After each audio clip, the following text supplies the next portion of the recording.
Então, boa tarde a todas, todos e todes. Sejam muito bem-vindos ao minicurso Justiça, Democracia e Direito, Desafios Africanos e Brasileiros, promovido pelo NEAC da Unifesp, dentro de um ciclo chamado Diálogos sobre a História da África, que conta com a coordenação este minicurso do professor Luiz Henrique Passador, meu colega do campus Baixada Santista da Universidade Federal de São Paulo, é um grande especialista na área da antropologia e conta com o professor Alex Ferreira Magalhães, da área do direito, um docente, um grande especialista em direito urbano, professor do IPUR, da UFRJ. Temos aqui a monitoria de Ana Caldeiras, Sara Ranes, Pedro Nascimento e Matheus. Né? E eu sou Patrícia Teixeira Santos, professora do NEAC, que colabora também com o professor Luiz Henrique Passador na coordenação geral do ciclo Diálogos sobre a História da África. Pedimos a todas, todos e todes que não haja nenhuma manifestação no chat de atitudes racistas, xenófobas ou de qualquer uso de termos que possam discriminar pessoas sob qualquer condição. Segundo, pedimos que não se utilize nenhum recurso do Zoom, a não ser a sua câmera e seu áudio, e que a comunicação das perguntas seja feita pelo chat, e aí, a partir do chat, a gente abre e chama as pessoas para conversarem, né, com os palestrantes de cada dia do ciclo. Eu saúdo, com muita alegria, a participação do professor Luiz Henrique Passador, um grande pesquisador, uma grande pessoa, um ser humano engajado, que está aqui conosco nessa luta e vai fazer uma apresentação desse minicurso e passar a palavra à professora Lucelena Oliveira Silva, nossa querida e grande especialista dos estudos africanos da Universidade Estadual Paulista, do campus de Assis. Agora, com a palavra, o professor Luiz Henrique. Peço a todos que não seja o Luiz Henrique que desligue o microfone. Obrigado, Patrícia. Boa tarde a todas, todos e todes. Né? Das boas-vindas aos nossos monitores e monitoras, né? Ana Caldeiras, o Pedro Nascimento, o Matheus Cardoso, que tornam possível, né, essa aventura tecnológica para a gente. E agradecer imensamente a presença da professora Lucelena, que é uma referência para todos nós, né? E que vai tratar de um tema absolutamente crucial para pensarmos não só o Brasil, né, mas todos os contextos pós-coloniais, né, ou seja, contextos que foram colonizados, né, no processo de expansão e colonização e dos impérios, né, europeus, que é o Estado brasileiro pós-abolição, essa questão da situação dos Estados independentes, pós-independência, né? É crucial para a gente entender o que vários autores hoje têm debatido sobre a colonialidade, né? A persistência de estruturas coloniais nos pós-independência, né? E que torna, inclusive, difícil a gente falar em pós-colonialismo, né?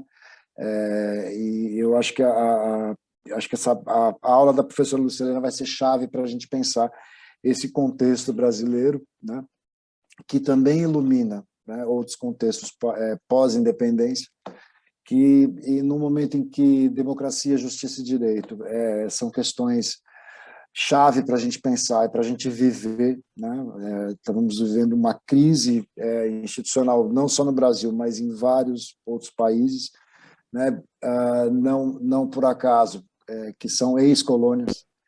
Então, nada mais atual do que a gente pensar, né? E relembrar que esse país foi uma colônia, né? E que a gente herda, né, necessariamente essa experiência histórica, né, que vai estar enraizada, né, no presente. Então, eu vou apresentar rapidamente a professora Lucelena e dar a palavra para ela logo, porque é ela que a gente quer ouvir, né? Então, a professora Lucelena, ela fez História na PUC, em Campinas, ela tem um mestrado em História da Educação sobre o processo de emancipação de mulheres escravas e o doutorado em História com um estudo sobre migração de libertos no período pós-abolição, ambos feitos na Universidade Estadual de Campinas, a Unicamp. Ela realizou pós-doutorado na New York University sobre associativismo brasileiro e afro-americano nas primeiras décadas do século XX. Ela é professora da Universidade Estadual Paulista, Unesp, no campus Assis. Ela participa do Núcleo Negro de Pesquisa e Extensão da Unesp, que é o NUP, sendo a coordenadora local do NUP. Ela foi participante do Conselho da Comunidade Negra do Estado de São Paulo entre 2013 e 2016. Ela é também membro do CITSEM, que é o Centro de Investigação Transdisciplinar, Cultura, Espaço e Memória da Universidade do Porto, em Portugal. As áreas de interesse da professora Lucilena são História da África, Escravidão e Pós-Emancipação, Diáspora Atlântica, Ensino de História e Gênero. Ela também coordenou o programa de pós-graduação em História da Faculdade de Letras e Ciências de Assis, de maio de 2013 a maio de 2017. E a cereja do bolo, ela é bolsista Produtividade nível 2 do CNPq. Tá bem? Professora, a senhora tem a palavra e nós temos os ouvidos para sermos presenteados. Muito obrigado pela presença. Muito obrigado, Luiz, pela sua gentil apresentação. A gente fica se sentindo mais do que é, na verdade, no dia a dia isso não é não, mas é muito bom. Gostaria de cumprimentar você, Luiz, em nome de todo o grupo, a Patrícia, os demais colegas, e o meu respeito e a minha alegria com gente de tantos lugares. Então, estou muito feliz e quero fazer uma fala que não se alongue muito, mas que depois possa proporcionar uma conversa entre a gente. Muito bem, a minha fala, a minha apresentação se chama o Estado Brasileiro e o Pós-Abolição. E o que eu quero dizer com isso é que eu que estudo história, entendo que o direito e a formação desse país e a formação desse direito, ele manteve as desigualdades, de modo que a gente consiga entender que há uma luta muito grande para essa população se tornar uma população que tivesse acesso à cidadania. E aí eu quero mostrar para vocês como esse Estado se organizou e como foi a situação para essas pessoas que viveram quase 300 anos de escravização. Por favor, então, a Ana, pode passar para mim? Pode já passar a primeira apresentação? O primeiro slide, por favor. Eu trouxe um slide para ficar um pouquinho mais fácil para vocês. Muito bem, pode passar, por gentileza, isso é só minha apresentação. Muito bem. Então, o que eu quero dizer é que, para que a gente entenda a situação da população negra nos dias de hoje, e o professor Luiz foi muito feliz em dizer dessa condição, somos pós-coloniais ou não, e lembrar que o Brasil passou por essa situação, e eu acho que ele ainda vive, esse período de transição ele ainda não passou, nós temos que considerar que o Brasil, que o final do século XIX, ele trouxe profundas mudanças.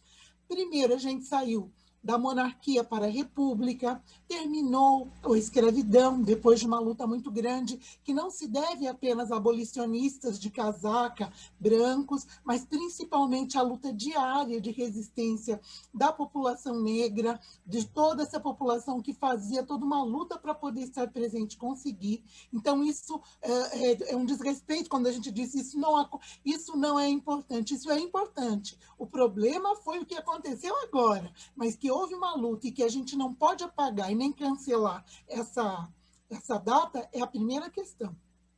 Segundo, a gente tem que também tentar entender que nós éramos um país voltado com uma riqueza naquele momento, que era o café, que era essa riqueza agrícola, na qual as pessoas que trabalhavam ali, quase todas eram trabalhadores escravizados, que foram sendo substituídos paulatinamente pelos imigrantes. E o que o Brasil queria? Principalmente os grupos mais ricos, queria que esse país, que agora era uma república, entrasse na modernidade. E o que significava essa modernidade? Então, ela significava o quê? A gente adentrar e se parecer com os países mais importantes e mais ricos, mais modernos, no final do século XIX para o século XX, que eram principalmente Londres e Paris.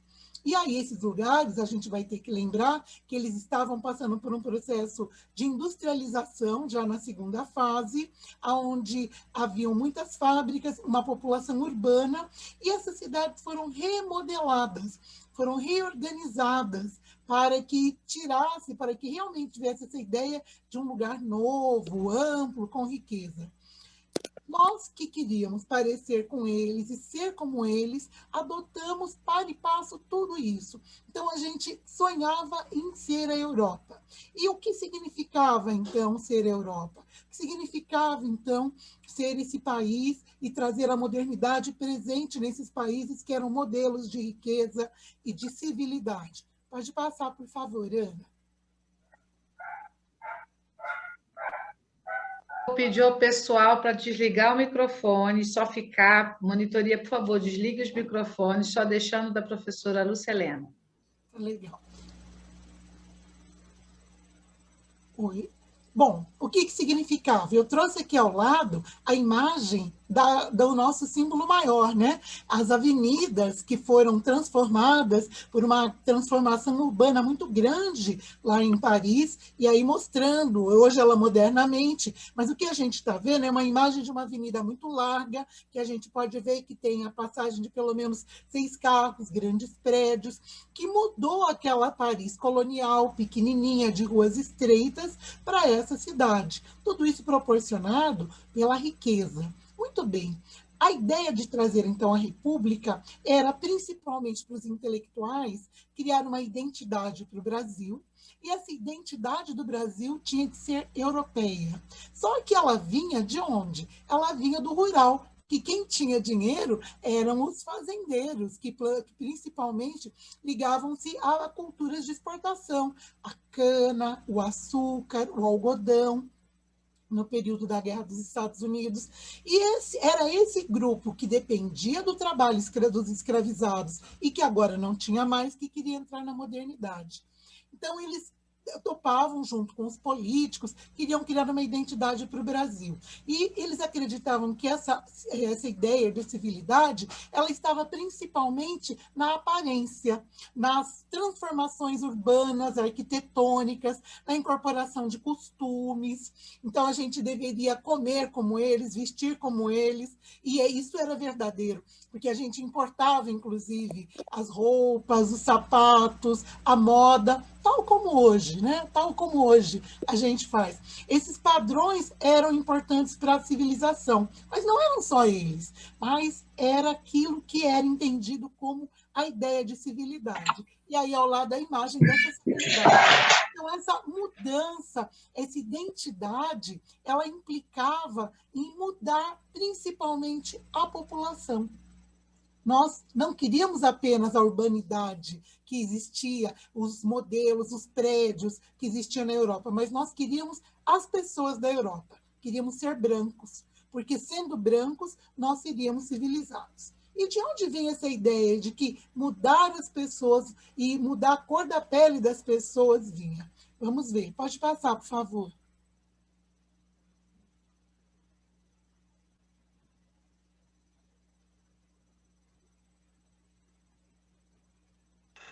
Tá mudando para vocês? Não. Ah, agora foi, desculpa. Ah, legal. Bom, esses homens das ciências, a gente vai ter que lembrar que no final do século vai surgir uma coisa chamada darwinismo social e o racismo científico. Isto é, são ideias que vão dizer que os homens não são iguais. Eles são humanos, mas eles não são iguais. Então, as pessoas, dependendo da cor da pele dela, de onde elas vinham, significava a capacidade que elas tinham.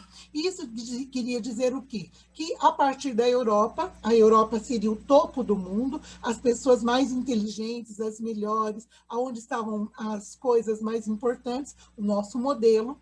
Abaixo deles viriam os chamados amarelos, seriam os asiáticos, que daí seriam menos importantes, seriam não tão determinados como eles, e abaixo de todos os negros. Ora, O que significava dizer que eles eram humanos, mas eles eram diferentes. E eles não eram e essas diferenças não era porque eu gostava ou não, mas porque a ciência dizia que a capacidade das pessoas estava diretamente ligado à sua identidade, à sua origem racial. Então, o branco era o mais inteligente, o amarelo o que estava ali na metade, que corresponderiam aos asiáticos, os indígenas, e finalmente os negros. E isso justificava, inclusive, porque os negros que tinham sido escravizados durante tantos anos. E isso significava dizer que, mesmo eles livres, eles não eram capazes nem tão competentes. Mas, se a gente olhasse para o Brasil, a maior quantidade de pessoas que havia aqui eram pessoas de origem africana, porque eles tinham sido trazidos como trabalhadores forçados e eles é que tinham produzido essas riquezas. E é deles, do trabalho deles, que vinha o café, a cana, a construção das cidades, a construção das igrejas, de tudo. Então, o que acontece? Essa população está livre, mas ela não é considerada capaz, ela não é considerada junto, ela não é considerada de forma igualitária. E o que justificava isso era principalmente as ciências. Então, os homens da ciência, os cientistas baseados nessa ideia do darwinismo social. De onde é o darwinismo?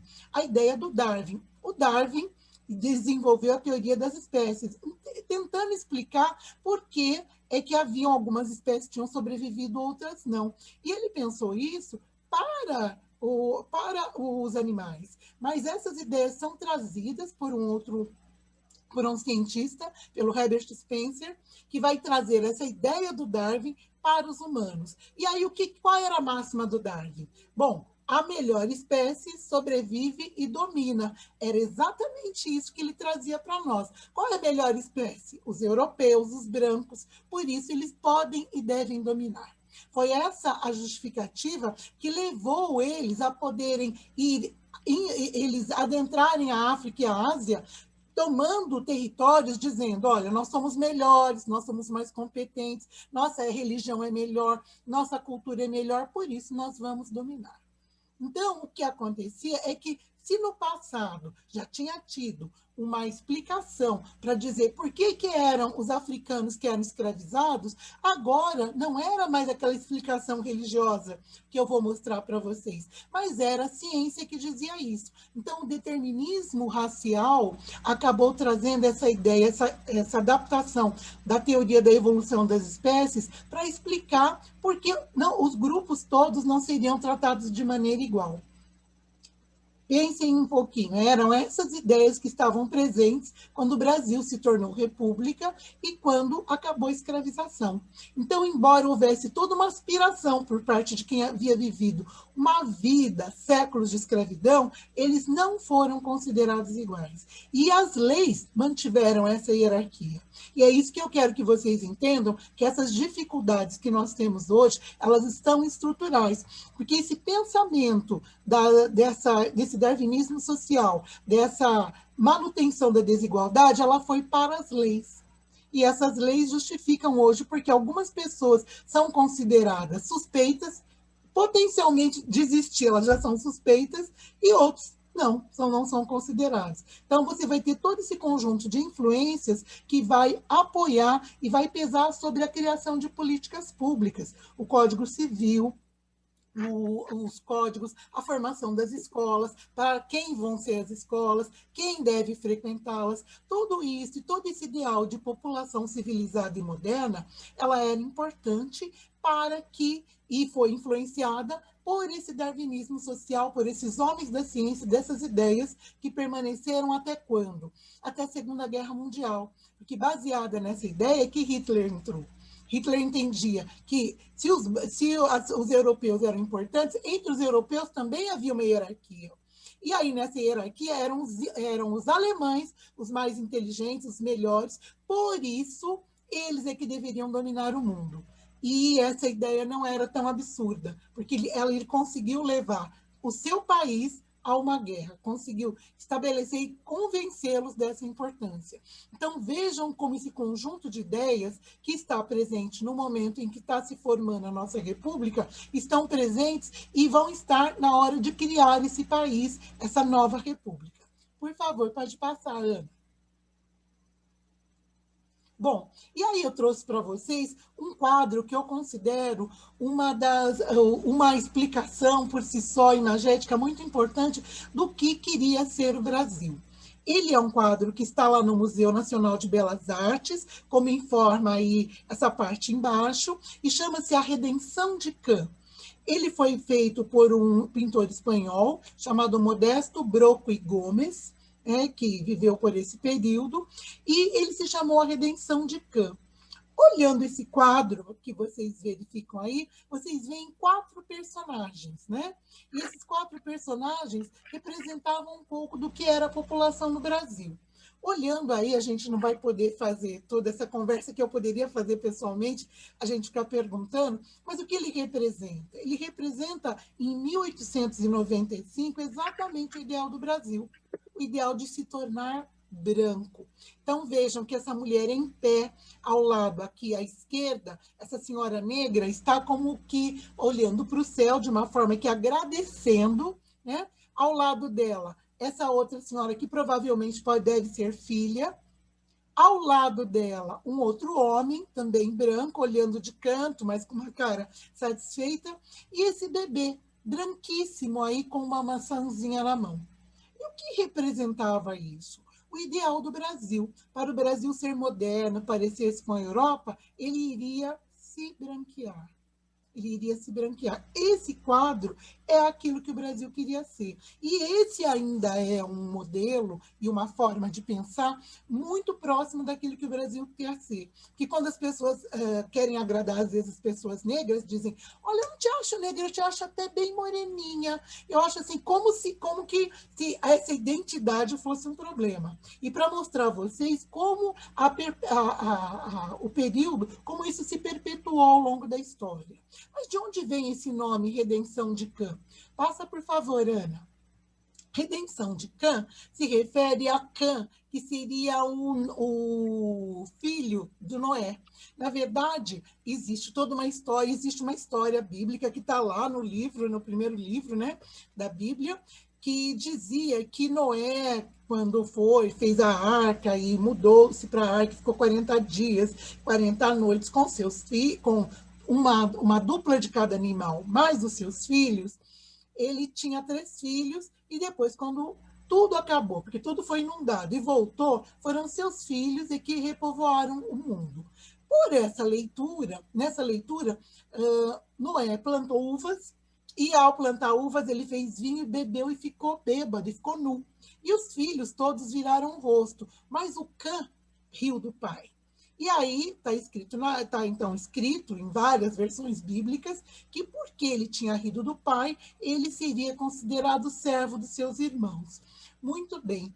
Esta explicação, no período final da Idade Média, começo da Idade Moderna, serviu para justificar por que os africanos seriam escravos. Porque, segundo essa leitura, se colocava, o Jafé seria a origem dos europeus, os jaféticos, seriam os semitas, os orientais, o pessoal da região que a gente chama de Oriente Médio, os asiáticos, e Cã seriam os camitas, que adentravam e que viviam na África. Inclusive, já na antiguidade, as pessoas que moravam na África muitas vezes eram chamadas de camitas. Muito bem, então essa seria a maldição. E aí não seria culpa de ninguém, mas a própria Bíblia que está dizendo isso. Acontece que em nenhuma das Bíblias que a gente conhece, nenhuma delas, existe essa ideia de que a cor de cada um era isso que significou. Mas para aquele momento, ela foi importantíssima para justificar a escravização daquela população que vivia na África. Então, essa foi. Então, vejam, nenhum processo de desorganização, ou de racismo, ou de preconceito, ele surge do nada. Ele surge principalmente a partir de uma ideologia e de um conjunto de ideias. conjunto de leis. Nesse momento em que havia tido um período que a Igreja Católica tinha uma grande influência, ela era grande doutora, essa ideia do Kant foi habilmente usada para justificar por que os africanos é que foram escravizados, certo? Embora não tenham sido eles, mas por que eram eles? E por que isso aconteceu no momento em que havia um período de cristianismo. Se todos eram cristãos, mas a justificativa parou nisso. Muito bem, obrigado. Pode passar, Ana. E aí, então, essa ideia do Kant, então, a redenção de Kant seria o quê? A redenção da cor. Se Kant seria negro, seria a redenção da cor. Muito bem. E aí, o que a gente tem, e o que a gente coloca depois, é que essas ideias que foram colocadas, essas ideias de racismo e de diferenciação, elas chegaram até o Brasil. Elas eram ideias que estavam em vários lugares, foram formuladas na Europa, mas essa sua influência veio. Então, essa desqualificação dessa população que descendia dos africanos, dessa população afrodescendente, ela não se faz de maneira aleatória. A pessoa não diz apenas não gosto porque ele escreve, mas ela contou com apoio científico. E esses estudos que acontecem no período pós-abolição tiveram no Raimundo Nina Rodrigues, que era médico e antropólogo, e um grande pesquisador da Faculdade da Bahia, um grande apoiador, baseado em estudos do Lombroso. Quem era o Lombroso? Cesário Lombroso era um médico que também acreditava que era possível se antecipar aos crimes, e aí estudando as pessoas que estavam presas, que a partir de certo estudo de medição do corpo e de determinadas características da pessoa. Então, por exemplo, uma pessoa de cabeça grande ou de mãos grandes, havia todo um estudo de craniometria. E ele também, claro, estava baseado nessas ideias do quê? Da inferioridade e superioridade racial. Então, baseado nisso, o Nina Rodrigues tem duas grandes contribuições. Primeiro, ele foi o primeiro a se interessar para saber de onde vêm esses africanos. De onde eles são? São todos iguais? Então, isso era muito importante. Ele tem essa questão importante, mas o seu outro lado está em que ele acreditava que essa grande quantidade de pessoas negras na população do Brasil levaria o Brasil não à civilidade, mas, ao contrário, levaria a um retrocesso, porque acreditando que havia essa hierarquia, para ele isso era uma lei, quanto mais brancos, mais próximo da civilidade, mais próximo da Europa. E quanto mais miscigenados e de pele mais escura, mais retrocederiam. E aí esse homem que veio do Maranhão, um grande lugar, um lugar que tinha uma grande população de origem africana, vai estudar na Bahia, que é o lugar que tinha já naquela época o maior cômputo de população de origem africana, vê aquela população e vê que o Brasil não poderia ser moderno por culpa dos negros. E aí, o simples fato dessas pessoas existirem traria para eles uma condição de fracasso para o Brasil. Então, os negros passam a ser negados. Eles passam a ser negados em todas as políticas porque eles eram responsáveis por nós não entrarmos na modernidade. E isso tudo vindo desses estudos científicos. Mas, como eu disse a vocês, é importante lembrar também que o Nina Rodrigues ele também influenciou o direito. E aí, ele vai também dizer que as leis tinham que ser diferentes para brancos e negros, porque os negros, por serem inferiores, tinham tendências ao crime. E aí ele não vê a condição de escravização, ele não vê as condições econômicas, ele não vê a herança de pobreza que a escravização trouxe, mas ele vê simplesmente aquelas pessoas naquele lugar, então ele acredita que isso é um problema. E para ele, então, ele era um pessimista, acreditava que o Brasil, por ter uma população miscigenada, ela ia cada vez mais se miscigenar até escurecer e virar um retrocesso total. Muito bem. Pode passar, por favor, Ana. Então, o Nina Rodrigues é o primeiro a pensar. Outros que eram considerados otimistas. E aí um deles é o seu discípulo, o Francisco Oliveira Viana, que acreditava que, sim, a população brasileira, por ter muitos africanos, e aí eles não colocavam que esses africanos não vieram porque quiseram, que esses africanos lutaram e foram as mãos e os pés, eles eram a grande riqueza porque trabalhavam de graça e se usavam o mínimo com eles. Isso nada era pensado. A ideia era que eles tinham que ser como a Europa. E aí, para ser como a Europa, eles precisavam de brancos.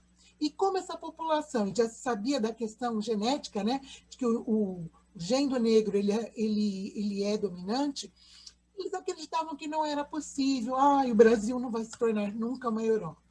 O Oliveira Viana pensava diferente. Ele, sim, admitia que havia mesmo uma grande quantidade de pessoas que descendiam dos escravos, que tinham levado todas as riquezas do Brasil, que tinham criado todas as riquezas, mas ele acreditava que seria possível, porque havia alguns casamentos, alguns cruzamentos, né? Uma palavra assim grosseira que a gente usa para animal, né? Ele acreditava que havia alguns mestiços, que ele chamava de mulatos, que era o mestiço ariano. Que seria isso? Seriam aqueles mulatos de pele mais clara. Ele acreditava que esses mulatos de pele mais clara, casando com brancos, poderiam se tornar mais claros até que a população se tornasse branca. E por isso ele era chamado de otimista. Então, um pessimista acreditava que o Brasil ia retroceder por conta da quantidade da população negra, e o outro acreditava que os cruzamentos ou que os casamentos entre os grupos mestiços com os brancos iria mudar. E a gente conseguiria finalmente ter as características psicossomáticas da raça europeia. Muito bem. E o que aconteceu, gente? Nenhuma coisa nem outra. Nem nos tornamos uma África, nem nos tornamos uma Europa. Mas a questão não foi só a mudança, a questão foi a mudança de olhar. E vejam que a gente está falando da formação do Brasil, e vocês estão vendo como a população africana e afro-brasileira é tratada, sem considerar todo o contexto em que essa população veio. Pode passar, Ana. A chave vai mudar com esse cara aqui, com Gilberto Freire.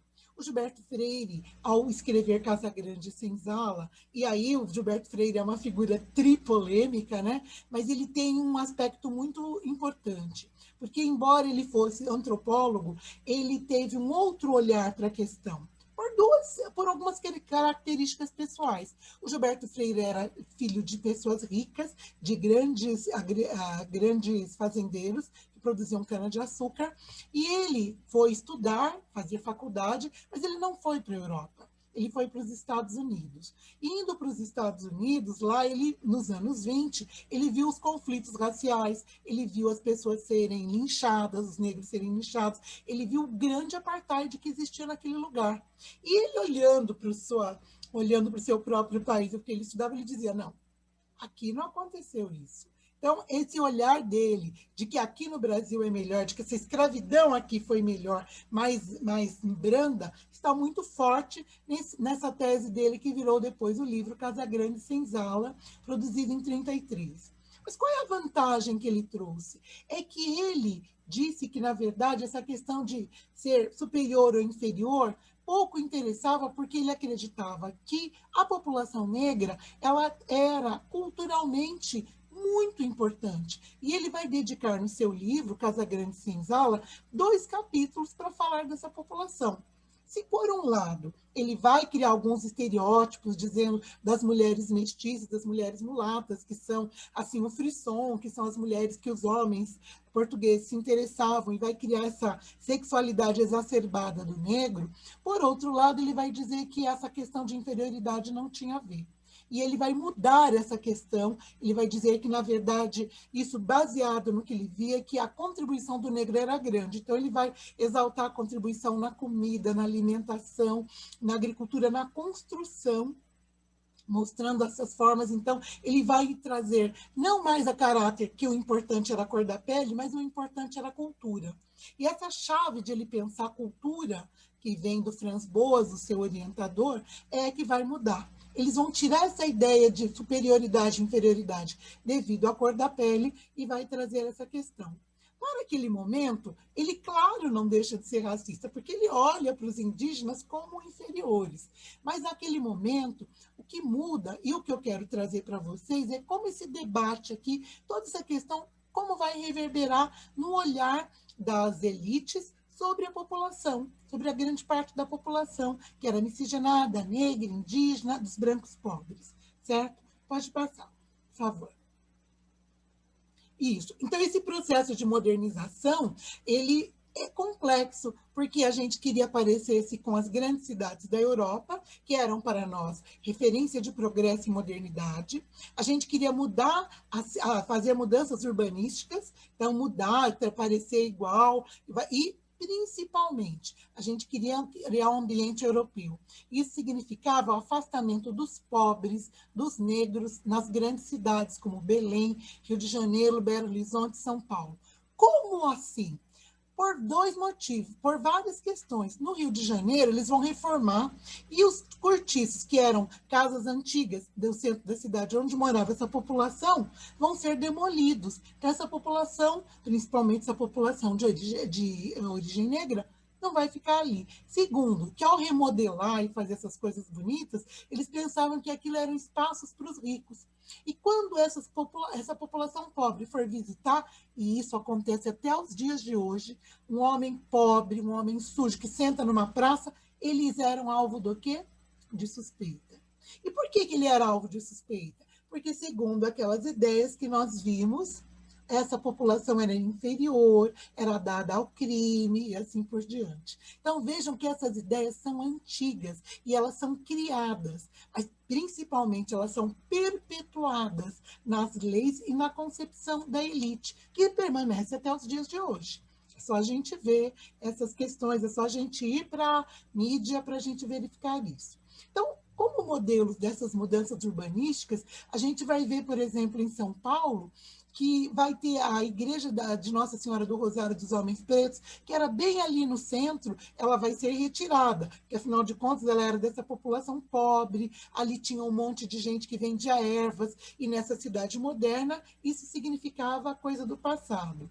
No Rio de Janeiro, também vai haver a reformulação, vai ter o famoso bota abaixo, onde eles vão destruir os grandes cortiços e vão criar grandes avenidas, como a Avenida Getúlio Vargas, vão pôr árvores, vão fazer casas, eles vão embelezar.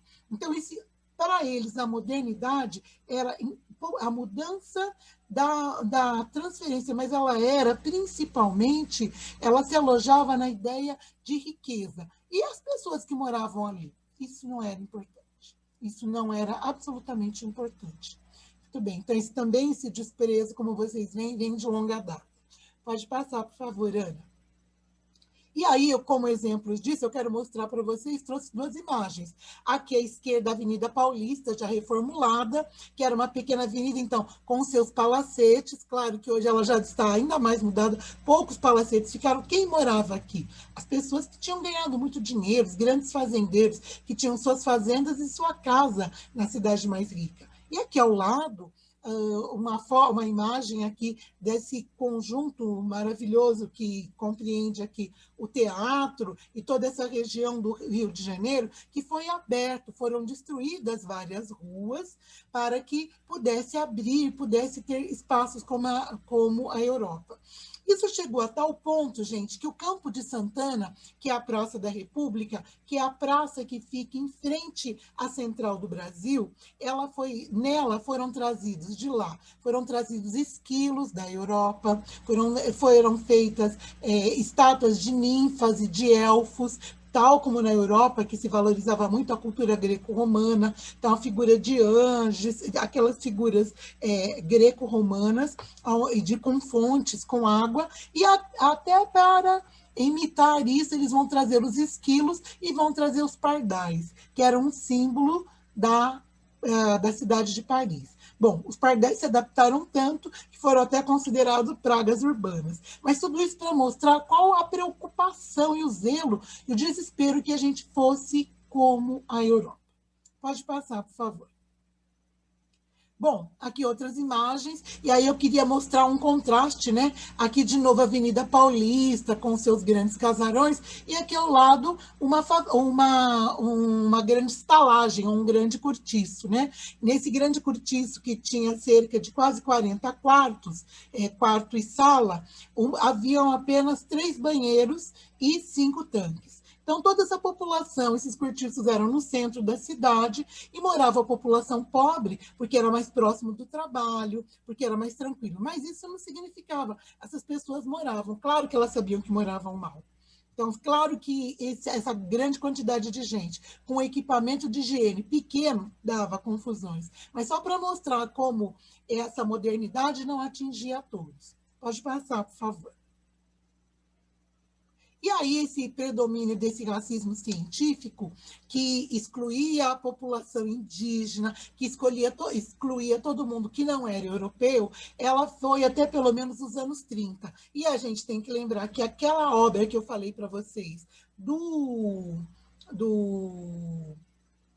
Gilberto Freire, surge em 33, com grande confusão, porque, inclusive, nos colégios particulares, nos colégios de moças, era rasgada essa parte que ele falava da sexualidade. E isso era um assunto, bom, se isso é um assunto que até hoje incomoda, né, no século XXI, imagine lá no começo do século XX.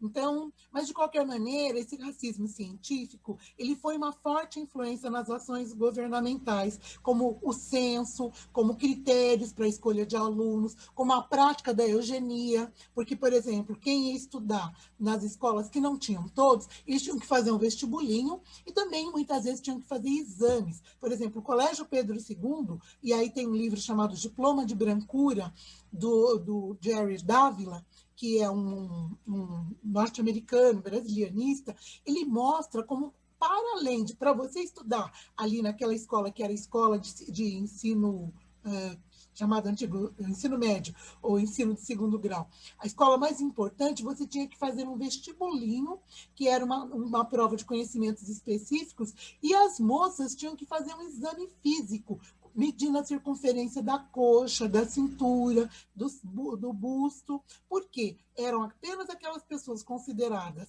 como de padrão europeu que podiam entrar. Então, as meninas de bunda grande, que tinham na sua ancestralidade mulheres negras, indígenas, elas tinham problemas, porque além de elas passarem por isso, isso podia impedi-las de poder estudar. Aí o trabalho do Jerry Dávila, que é belíssimo, que se chama Diploma de Brancura, pode mostrar isso. E aí também é importante entender que nessa república que está acontecendo tudo isso, vai surgir também a questão da ordem pública. Então, vai ter essa ideia de organizar e de fazer as leis e de cumprir, porque ali naquele momento, essa ideia prevalente da ordem, do progresso e da ideia de que não era que a vida, a organização é que passaria por tudo, então todas as manifestações eram problemáticas, vão ser problematizadas. E quem é que vai brigar? Quem é que vai reclamar? Não estou sendo respeitado, não estou sendo trabalhado, porque eu estou sendo tirado dessa praça se eu sou livre? É a população negra, a população liberta. Certo? Pode passar. Bom, então aí, nessa lei que vai surgir, vejam só, o primeiro decreto criado no dia que a República começou dizia o seguinte: os membros do recém-criado governo provisório afirmam repetidas vezes a defesa da ordem pública como objetivo maior. Então, a ideia não era a ideia da cidadania para todos, mas a organização.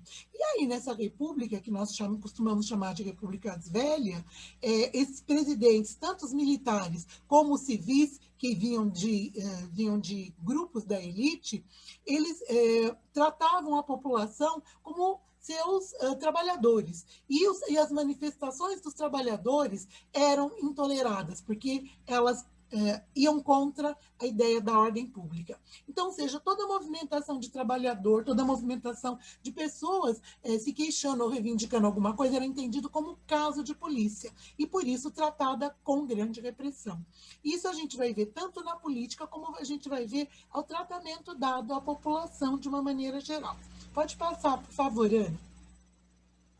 E aí, nesse aspecto, quando a gente pensa, por exemplo, no caso do Washington Luiz, que foi secretário de Segurança, ele dizia que a questão social, que as greves traziam, olha, a questão social, a gente quer trabalhar menos, a gente quer ter direito, ele entendia que eram chamados de casos de polícia. E aí, só para eu trouxe para vocês verem como essa leitura, ela está ligada à ideia de discriminação, mas como ela é uma ideia fechada, que não respeita, que não dá direito aos grupos. Só eles podiam se manifestar. Então, houve intervenção de polícia e mortes em vários movimentos naquele momento. A revolta da vacina, que é uma revolta muito importante, que tem que ser bem trabalhada, que dá a impressão de que a população é idiota, estamos lutando. A questão não era a vacina, a questão era que na revolta da vacina havia todo um contexto de obrigatoriedade.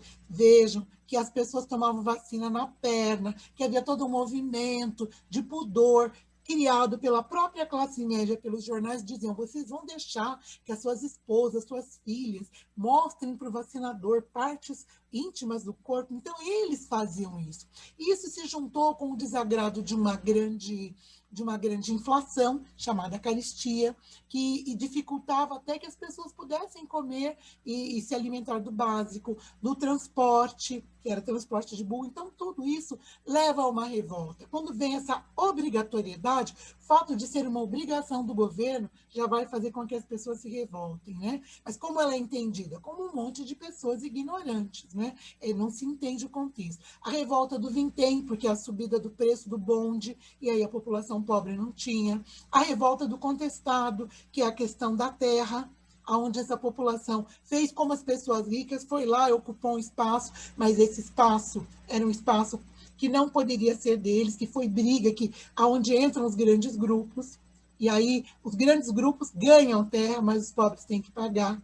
A revolta de Juazeiro e a greve geral de 1917, além das outras greves, a greve dos ferroviários. Tudo isso para mostrar a vocês, gente, que essa forma de tratar a população, ela estava muito ligada à ideia de que nós tínhamos que parecer, tínhamos que ter ordem, tínhamos que ter o aspecto físico, mas o tratamento dado à população, os regimes democráticos, os direitos das pessoas, eles não eram importantes. Porque, afinal de contas, esse grupo mais importante, esse grupo de pessoas mais ricas, é que queria mesmo ter acesso às discussões, ao voto, às leis. Então, e por último, a revolta da Chibata, que é fundamental, porque é uma revolta em que os marinheiros, a grande maioria negros e mulatos, que eram pegos à força, quando eles estavam nas ruas, eles eram obrigados a servir, eles eram tratados, quando cometiam indisciplina, com chicoteados. E aí chegou um momento de uma pessoa que foi chicoteada 102 vezes, claro que essa pessoa praticamente não sobreviveu. Era uma coisa absurda, em pleno 1910, quando em 1888 já tinha acabado a escravidão. Então, essa possibilidade desse uso do chicote como instrumento de punição, a má alimentação, o tratamento dado na ordem, nenhuma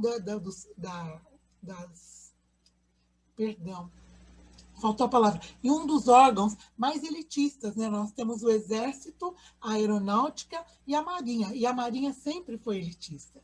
Então, ali, e você vai mostrar, eles vão ver como a questão social ela não era tratada. E a gente vê que aonde está essa população pobre, eles estão lutando a despeito de todas as dificuldades.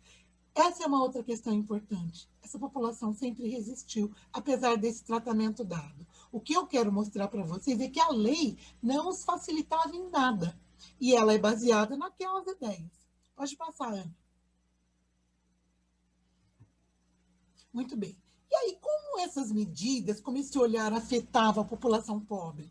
Bom, imagine a repressão nas ruas. Quem estava na rua? Ex-combatentes da Guerra do Paraguai, porque muitas pessoas libertavam os seus escravizados para irem no lugar, os que conseguiram sobreviver, quando vinham doentes, eles deviam ganhar um soldo, mas eles não ganharam, isso foi mentira. Os ex-escravos, ou ex-escravizados, perdão, que iam para a rua porque por muito tempo eles eram completamente controlados. E agora eles podiam ir para as ruas, podiam andar sem que ninguém mandasse. Então, quando eles estavam nas ruas, eles eram reprimidos. Os camponeses, que às vezes viviam uma vida muito difícil, e os fazendeiros muitas vezes não pagavam bem, ou era uma vida de muita pobreza, vinham para os grandes centros urbanos. Então, era essa população que estava nas ruas e que eles não queriam. E daí, esses relatórios dos chefes de secretários de justiça vão mostrar que havia muita prisão, mas quase ninguém fazia crime de verdade. Vejam só aqui ao lado, né? As prisões entre 1892 e 1916, a maior parte das pessoas que era presa por contravenção. O que quer dizer? Crime sem vítima, que era embriaguez, desordem, vadiagem, que eram coisas menores. Essa população extrapolando, mas querendo usar daquilo que estava. E eles eram suspeitos. E aí tem uma novelinha que está passando agora que ajuda, né? Elas exageram às vezes um pouco, mas elas são legais para trazer esses contextos que as pessoas quase não conhecem, né?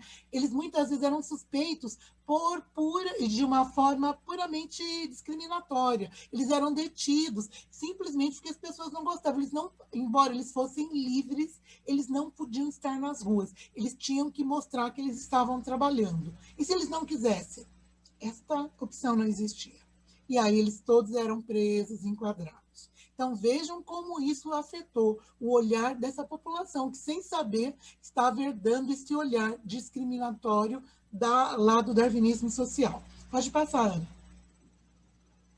Muito bem. E qual era o desejo de quem tinha sido sempre escravizado? Eu trouxe aqui uma fábula. Andar, gente, ir para a rua, poder viver livre. Tem uma imagem que eu não consegui trazer e que é o meu sonho.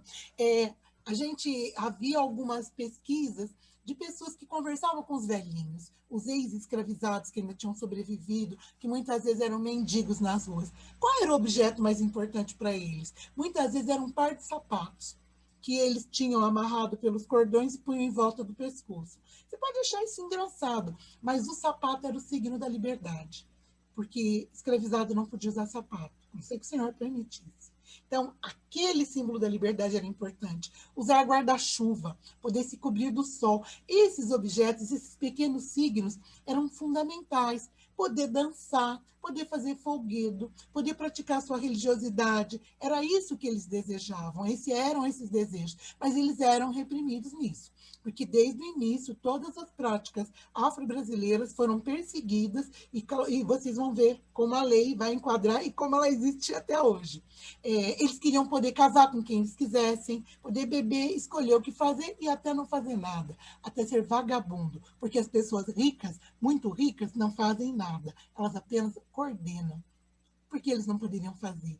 Então, esses eram os desejos. E olha como eles se conflitavam com esse olhar de repressão dos grandes grupos. Pode passar, Ana.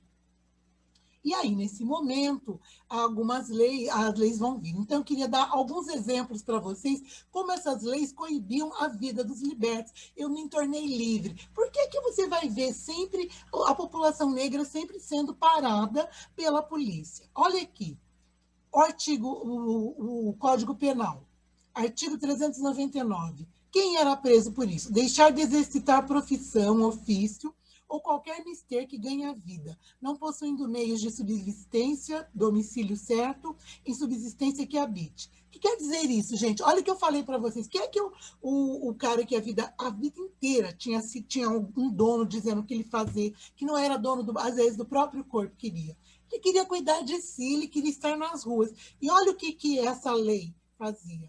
Qualquer pessoa que estivesse na rua e não tivesse um trabalho, não tivesse nada, uma forma de ganhar vida, não tivesse uma casa, não poderia estar nas ruas. E isso aqui era um código que proibia eles e eles poderiam ser presos. Então, vocês estão vendo? Isso existe hoje? Não, hoje não existe. Mas você continua sendo. Mas esses grupos que estavam às ruas e seus descendentes continuam sendo alvo de suspeição. O artigo 399, então, proibia a capoeiragem, que era, na verdade, essa dança, luta muito conhecida e que todos sabiam que existia. Então, vejam como essas leis, baseadas nesse olhar, elas vão reprimindo essa população que está nas ruas acreditando que ela tem direito a essa cidadania, e essas leis mostram exatamente o contrário. Pode passar, Ana. Muito bem. O artigo 157, olha como ela afeta a religiosidade. Determinava penas, ou seja, uma punição por praticar espiritismo, magia e seus sortilégios, usar talismã, cartomancia para despertar sentimentos de ódio, amor, inculcar cura de moléstias curáveis ou incuráveis, enfim, para fascinar e subjugar a credulidade pública. Além de ela dar uma multa, ela podia prender a pessoa de 1 até 6 meses. E aí eu quero contar uma história para vocês. Então vejam que qual era essa religião? Essa religião e essas questões, elas aconteciam, mas uma das coisas mais interessantes, as religiões afro-brasileiras, elas não são religiões que batem na porta de vocês, nem querem ninguém. Você que vai nelas. E naquela época já era assim. Mas ainda assim, elas eram alvo dessa questão, porque eles diziam que muitas vezes as pessoas enganavam as pessoas. E aí, no caso, a gente vai ter o caso da Tia Seata, que vai acabar, que vai ajudar o Afonso Pena, que tinha uma ferida na perna. E essa ferida que ele não conseguia curar, um dos guardas dele fala, bom, não queria dizer nada para o senhor, sei que o senhor não acredita, mas eu conheço uma senhora que benze, senhora negra, e ele vai à casa da Tia Seata. E a Tia Seata recebe seu guia, cura a perna dele, e ele volta para agradecer. E quando ele volta para agradecer, ele fala, o que você quer? E a Tia Seata, espertíssima, ela diz, olha, para mim eu não quero nada, mas meu marido é negro, tem dificuldade de conseguir trabalho nessa cidade, eu queria um trabalho. E aonde é que o marido da Tia Seata vai trabalhar? Ele vai trabalhar na delegacia. E aí é fundamental, porque quando saíam as viaturas para perseguir candomblés, sambas, ou as sessões de Umbanda e Candomblé, ele avisava, porque ele trabalhava lá. Então, vejam que sempre houve essa perseguição, mas sempre houve resistências, e principalmente esses acordos que você vai perceber. Então, esse dispositivo fazia com que se prendesse mães, pais de santo, praticantes de religião, e a gente sabe que isso vai adentrar o mundo afora, que o Gilberto Freire imortalizou nos seus livros, né? Mostrando a perseguição ao candomblé e aos pais de santo. E a gente vê muito recentemente que haviam instrumentos que eles prendiam, que eram dessa religiosidade, que estavam há mais de 100 anos nos museus da polícia, que finalmente começaram a ser liberados. Então, vejam como as práticas eram excludentes, como tudo isso vai mostrando uma perseguição à população negra e de origem africana. O artigo 158 vai fazer a mesma coisa. Então, se não for a religião, porque o que acontece? Com a República, até a monarquia, só podia ter igreja católica. Podia ter outras religiões, mas não podia ter igreja. Então, a pessoa tinha que cultuar dentro de casa, sei lá, uma pessoa que fosse da religião protestante histórica, um batista, ou um presbiteriano. Com a República, o direito ao culto foi liberado, mas a religião afro não era considerada culto, ela era considerada praga social e espiritismo. Então, vocês estão vendo como a lei, como ela vai conformando e criando de maneira que essas pessoas vão sendo tolhidas naquilo que elas acreditavam que era o direito delas. Pode passar, Ana. Ana? Obrigada. E aí, não adiantava nada, porque eles ficavam perseguindo essa população, mas essa população sobrevivia. Então, por exemplo, ela praticava pequenos furtos, ela roubava coisas pequenas, como roubar linguiça, roubar comida, desde aquela época, gente. Porque o que eles queriam, na verdade, era isso. E aí, se não há emprego, se as pessoas preferem as pessoas brancas, os imigrantes, eles vão trabalhar naquilo que lhes era possível. Então, eles trabalhavam com serviços pequenos, sobretudo em São Paulo, onde chega mais de 1 milhão de imigrantes, a preferência para os trabalhadores vai se voltar para a população branca. Então, em São Paulo, a discriminação foi muito, como em todo o Brasil, mas ali ela foi praticamente lei, até porque eles só pagavam para imigrantes entrarem que fossem europeus. Nós vamos ver isso. Então, essas classes populares, elas vão ser perseguidas, e boa parte delas são descendentes de negros. Então, eles eram chamados de ladrões, mas, na verdade, eram de pequenos crimes para a própria sobrevivência, né? Pode passar, Ana, por favor. E aí a gente tem que entender. Quando a gente vê os jornais, por exemplo, em São Paulo, eu coloquei aqui um casal considerado um casal modelo. Então, vejam que ela tem sombrinha, eles usam sapato, usam as roupas fechadas. Então, eles são um caso raro, que a grande maioria era considerada pessoas simples, pobres, que vinham da roça, que tinham poucos pertences. Então, eram consideradas e estavam nas ocorrências de vadiagem. E eles chamavam de vadios toda a massa de negros e de mestiços, chamados de mulatos, né? E também depois os imigrantes pobres, porque os imigrantes pobres também, alguns vão perceber que a exploração aqui é muito grande, porque eles tratavam os trabalhadores praticamente como escravizados. Quando a pessoa ia reclamar, eles batiam. Então, aqui, as elites elas eram violentas e exploradoras ao máximo, e eram elas que estavam fazendo as leis. Então, vejam que não era fácil muito a vida dessa população. Pode passar. E aí, para fechar, essas situações vão criar situações concretas da discriminação estrutural. Porque na medida em que a lei proíbe práticas específicas de um determinado grupo, ela está prevendo que aquele grupo vai ser sempre reprimido. Então, quando eu falo da lei, olha o caso do capoeira. Tem um capítulo só para falar de vadios e capoeira.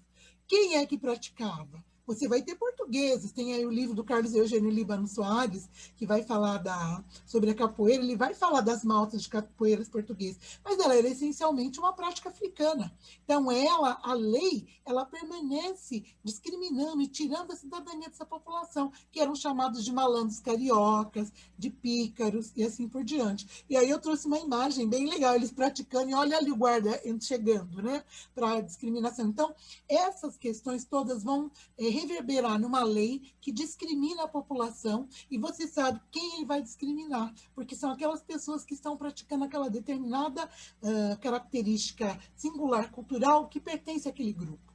Por isso, quando a gente pensa no início do nosso país, a gente pensa como essa estrutura já começou errada e como é necessário uma luta para transformar essas leis velhas, caquéticas, para transformar a mentalidade dos grupos que são mandados pelas elites. Então, é lá que vai ouvir, olha, se esse cara tem essa e essa característica, ele é suspeito. Essa ideia absurda que surge em 1889, no Código de 1890, ela permanece em 2021.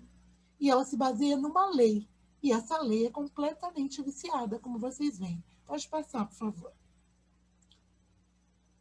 Desculpa. Oi?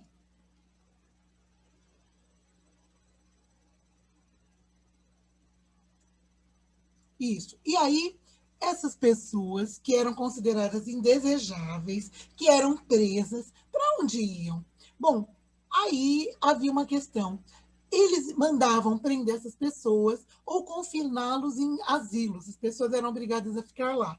Mas se eles continuassem a permanecer, eles claro, nós como pessoas que procurávamos modelos europeus, eles vão para a Inglaterra, para a Europa, e vão ver que há alguns modelos de colônias para poder corrigir pessoas que estavam nas ruas pedindo dinheiro ou não queriam trabalhar, que são chamadas as colônias penais. Então, esse modelo vem da Inglaterra, onde eles levam crianças que são mendigos, homens e adultos, para colônias que ficavam na zona rural, ali onde eles tinham que acordar cedo, tinham que trabalhar na roça, tinham que criar amor pelo trabalho, e depois, ali disso, eles iriam aprender e seriam grandes trabalhadores. Claro que isso não funcionou de jeito nenhum, é um lugar de grandes injustiças, porque essa população muitas vezes não conseguia retornar para a sua vida e muitas vezes ela era obrigada a fazer. E o direito? E o direito individual das pessoas? Ele só existia para os grupos mais ricos. Para a população mais pobre, tinha que ser de trabalho. Então, principalmente para essas pessoas, eles nessa elaboração, nessas cidades, não há plano para as pessoas pobres. Então, o espaço do pobre e do rico ele vai ser separado.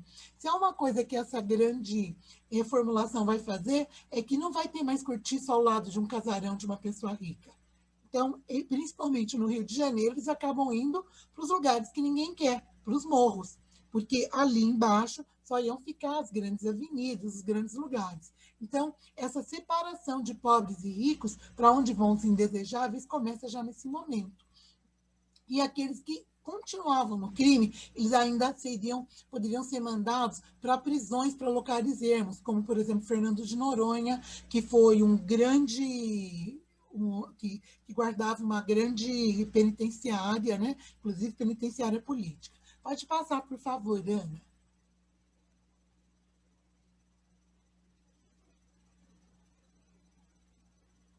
Forte de São Marcelo também, em Niterói. Então, você vai ter lugares para poder reprimir, porque essa população pode fazer. Então, esses estabelecimentos educadores, como, por exemplo, a Colônia Correcional dos Córregos, é criada em 1890, a Colônia Correcional Ilha dos Porcos, em São Paulo, que hoje é ali perto da região do Guarujá, que é uma região linda, mas eles ponham ali, não era porque era bonito, era porque era isolado, porque o cara não tinha como fugir, ele era obrigado a ficar ali. O que acontecia com ele, se ele era punido em excesso, isso não acontecia. E, além disso, havia aqueles que falavam, eu não vou trabalhar, eu não quero fazer isso. Aí eles eram colocados nos hospitais psiquiátricos, né? Que era colocado toda pessoa que eles achavam que perturbava a tranquilidade pública. Então, pessoas que tinham vício do álcool, um homem que não casava, uma mulher que queria vestir roupas de homem, ela era colocada ali. Qualquer pessoa que atentasse aos bons costumes. E até foi por isso que a maravilhosa Anísia da Silveira, no seu período, viu que boa parte das pessoas que estavam nos hospitais ali, nos hospitais considerados hospitais psiquiátricos, elas mais incomodavam as pessoas de fora por conta da sua personalidade do que tinham problemas. E as pessoas que eram colocadas nesses lugares, elas eram esquecidas. E muitas arbitrariedades aconteciam. Mas vejam que eram espaços para tirar os pobres das ruas, que para a gente ser um país moderno, a gente não podia ter essas pessoas. Todos esses lugares, a colônia correcional, o hospital psiquiátrico, eles se baseavam nessa ideia de um trabalho forçado, de um controle estatal da pessoa e que a pessoa não tinha vontade própria. Pode passar, Ana.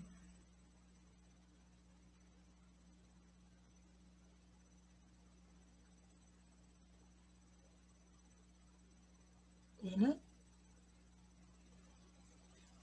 Oi, desculpa, não passou aí? Para mim passou. Agora passou, legal, obrigada. Ah, tá. Desculpa, que minha internet tá ruinzinha, tá lentinho, gente, desculpa. Não, sem problema, Ana, isso acontece com todos nós, inclusive com a gente na aula. E aí, gente, aqui eu trouxe uma imagem aqui desse espaço da Colônia dos Córregos, e vejam que ela não tem exatamente essas janelas, são janelas com grades. Então, só para mostrar a vocês que, na verdade, bastava ser pobre, não branco, desempregado ou insubmisso, alguém que questionasse para você cair nas malhas da polícia. E aí, vagabundo é todo mundo, é a pessoa que quer saber dos seus direitos, é todos. Então, vejam como isso tudo, olha aí falando de Barbacena, o Holocausto de Barbacena, e não só Barbacena, aqui tem um livro belíssimo da Clementina Pereira da Cunha, que ela pega as fichas das pessoas que ficaram no hospital Juqueri, Franco da Rocha, e mostra o que se acontecia. Muitas dessas pessoas passavam também por tratamento de choque, porque acreditava que eles poderiam acalmar essas pessoas, lobotomia, e isso deixava essas pessoas completamente abandonadas. E elas eram abandonadas mesmo. Os hospitais psiquiátricos, eles acabaram porque eles eram verdadeiros depósitos de pessoas. Mas isso tudo foi criado achando que isso era uma forma de cuidar dessas... exatamente. Desculpe, ele falando que fica apanhando da plataforma. Então, todo esse sofrimento. E aí, para vocês verem como essa população precisou resistir. E aí você vai entender que, muitas vezes, o que a gente chama de vagabundagem era o direito da pessoa querer fazer aquilo que ela queria. Ô, Ana, desculpa, passa aí, Ana, pode passar. Aí eu trouxe a imagem só para vocês verem, né? Isso que eu estou fazendo é errado, viu, gente? Que, na verdade, a gente tem que trazer a imagem e problematizar, mas como eu estou com um pouquinho de pressa, porque eu quero que chegue o momento que vocês possam que a gente possa conversar, eu quero que cheguem as perguntas, eu estou passando para explicar a vocês. Então, como esse Estado pós-abolição, ele vai levar essa condição de cerceamento de parte da população. Só alguns grupos vão ter direitos. Conseguiu, Ana? Está no final já, gente. Isso. Então, quais foram as alternativas? Mas eu não estou contando uma história só de sofrimento. Eu estou contando uma história de resistência. Apesar de serem tratados mal, eles viveram, eles sobreviveram. Eles migravam, eles saíam dos lugares. Isso aqui é uma imagem que estava nos jornais quando os escravizados fugiam, né? Mas olha aqui, eles mudavam. E aí, mudar, para você, pode parecer, mas quem não tem nada, quem tem apenas umas peças de roupa, o que era migrar? O que era mudar? Sair de um lugar para o outro, né? Sair para o destino de algum lugar. Então, muitas pessoas mudavam. E às vezes mudava para o lado do vizinho. Se o vizinho oferecia uma condição melhor. Esse era o primeiro exercício de liberdade de quem havia não tido a vida inteira sido cerceado, né? Muitos foram para as estradas, muitos pegavam trens, porque foi permitido, dava passe, claro, na pior condição, acho que com os animais, mas era permitido que se desse passe para a população pobre. Porque eles, claro, quando o que aconteceu com os maus fazendeiros? Assim que a liberdade foi, eles fugiram, foram embora, fugiram, não foram embora. E muitos ficaram com as colheitas quebradas. Então, para incentivar, essas pessoas deram a possibilidade de dar passe livre, com a esperança que vinham. E essa população foi trabalhar. Mas à medida em que eles viam que não eram bem tratados, que não conseguia, que o patrão não cumpria aquilo que dizia, ou que tinha um capataz que batia, como era a escravidão, eles iam. Então, eles migraram, eles foram para muitos lugares, eles quiseram preservar suas famílias, muitos principalmente queriam que as mulheres não trabalhassem para poder cuidar, eles queriam ter acesso àquilo que era cidadania. Então, eles principalmente procuraram vivenciar isso. E é dessa luta que a gente tem hoje em dia essa condição.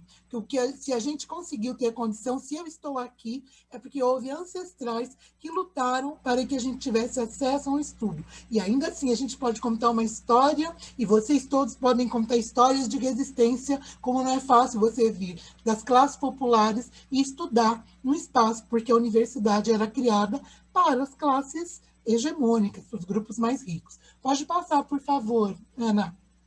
Então, após o 1888, o governo imperial deu passagens ferroviárias. Eles acreditavam que essas pessoas, então, iriam principalmente para outras fazendas. Mas a grande maioria, como a Hebe disse, aproveitou isso e foi embora para outras cidades. Então, muitos exerceram o direito de ir e vir. Mesmo que eles fossem perseguidos, eles faziam a esmo, eles paravam nas cidades, eles tentavam e procuravam viver, mas principalmente eles se apoiavam. E essa é a grande lição do meu doutorado e do que eu estudo aqui. Como é que eles se organizaram? Eles criaram organizações para se apoiar, que é o que eu chamo, pode passar, Ana, que eu chamo de associativismo, né? Então, ser liberto era principalmente isso, vou embora, quero sair. Claro, isso aqui é uma figura que eu tirei da Carolina do Norte. Isso aqui é o momento em que os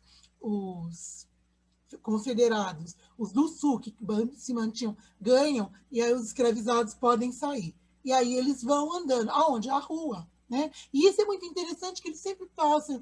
Estão indo para onde? É como se eles não tivessem destino. Mas vejam, eles eram uma grande condição, eles eram uma grande quantidade de pessoas, eles desejavam cidadania, e a cidadania para eles eram condições dignas.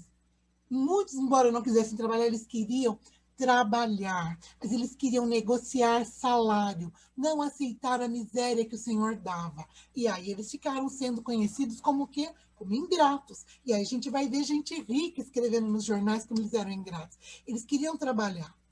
A segunda questão a ser quebrada, eles nunca esperaram nada de ninguém. Porque a gente ouve muito, eles foram abandonados à própria sorte. Eu duvido que essa população, que viveu a vida inteira às agruras da escravidão, esperasse outra coisa.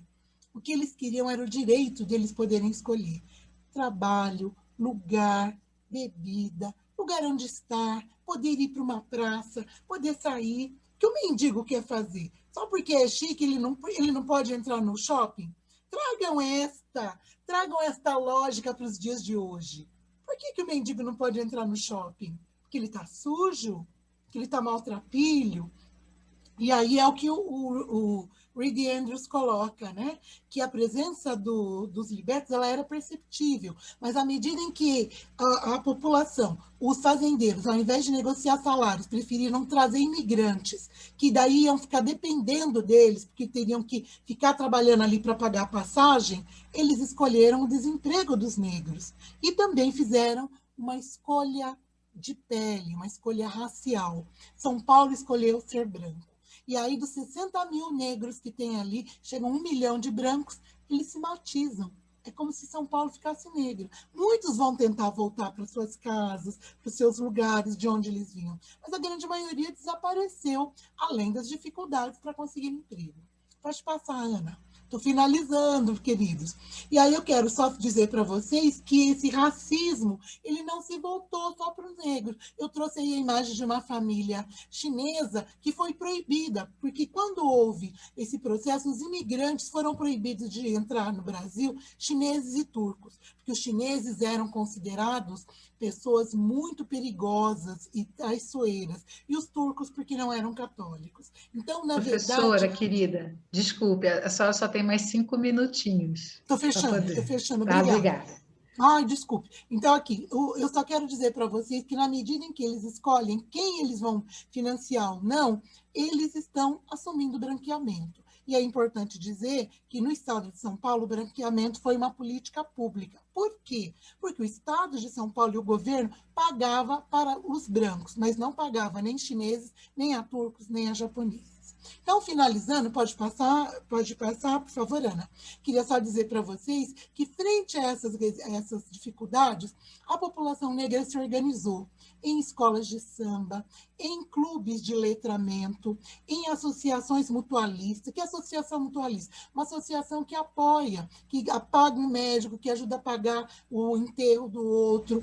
Eles se juntaram para o lazer e resistiram, a despeito de toda essa repressão que o período e que toda a República trouxe, essa população resistiu à sociedade conservadora, que queria manter eles como escravizados, apenas sem as correntes.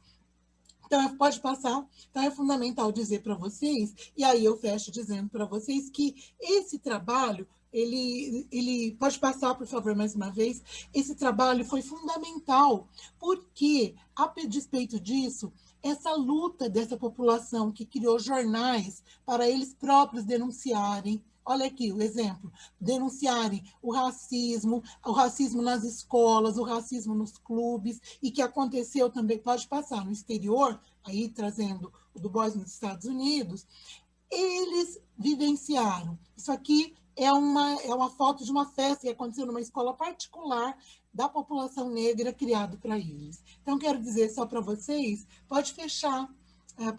Então, que o importante é que essa população existiu, ela cooptou, ela criou partidos, ela criou leis, ela lutou por isso e ela sempre se aceitou. E aí teve um período de grande baixa que vai recuperar a partir de um triste acontecimento que é a morte do George Floyd. Vidas negras importam. Precisa ter alguém que morra para você fazer esse discurso para que as outras pessoas aceitem. Era isso, perdão, eu me estendi muito, muito obrigada. Pode fechar, Ana. Muitíssimo obrigada.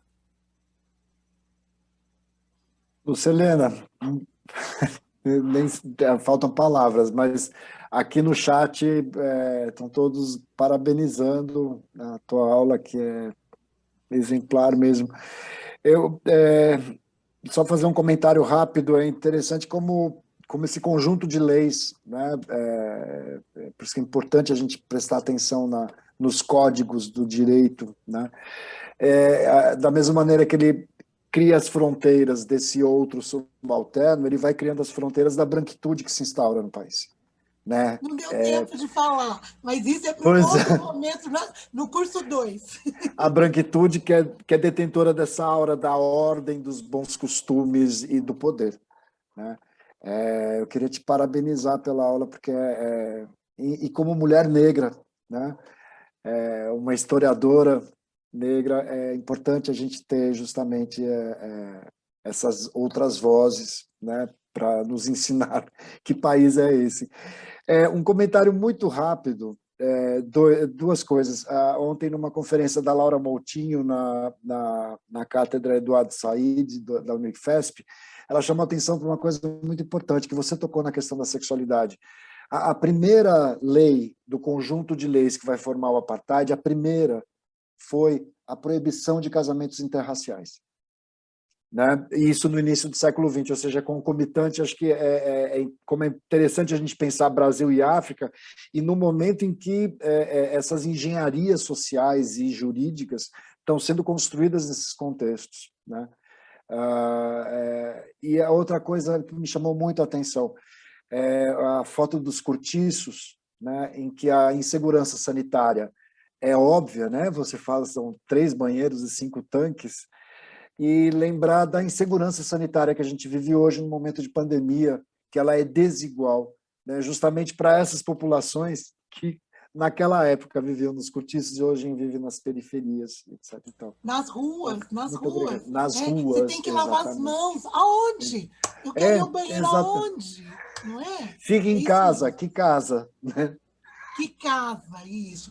Gente, eu peço milhares de desculpas, porque o que aconteceu? A Patrícia é culpada. Eu quis caprichar, quis pôr mais imagem, daí eu me estendi demais, desculpe. Mas eu queria responder pelo menos umas 2 perguntas. Se alguém tiver pergunta, por favor. Tem sim.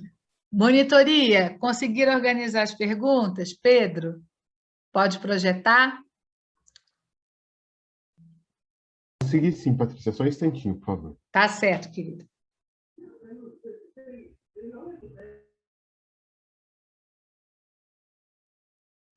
Só para fazer um complemento ao comentário, o controle da sexualidade é o controle da miscigenação, né? Por isso que eu falei da coisa do apartheid, o controle dos corpos e das raças, né?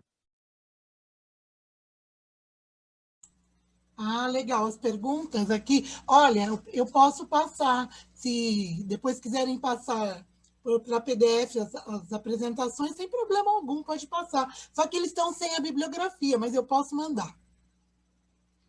Patrícia, como é que eu faço?